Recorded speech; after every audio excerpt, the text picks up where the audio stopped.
Hello world, Lisa Fredrickson, your friend and computer science professor with another short screencast about Access. And this time we're going to talk about the laccdb file that opens automatically when you have a database open. So I've got the Northwind database open, and it's open in this sample databases folder that's on my desktop.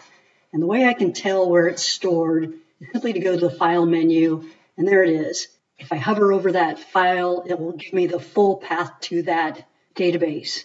So I'm on the desktop in my sample databases folder. And when I open that folder up, I see this .laccdb file. The L stands for locking. And what that represents is the fact that Access is a multi-user file.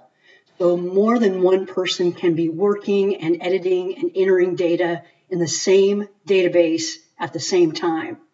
However, if I decide to update this record, I put in my own last name and my own first name, you can see the little pencil symbol to the left, which means I'm editing that record. The laccdb file locks that record so that two people cannot be entering and editing the same record at the same time. Now, as soon as I move off and go to a new record, I no longer see the little pencil symbol, and I'm no longer editing a record. So the laccdb file keeps track of all that.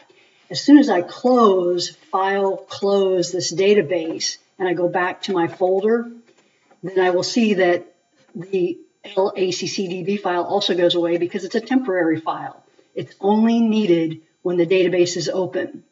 So the moral to this story is to never mess with the laccdb file. It opens and creates itself and keeps track of the records that someone's editing at the moment, and then it automatically closes itself when the database is closed.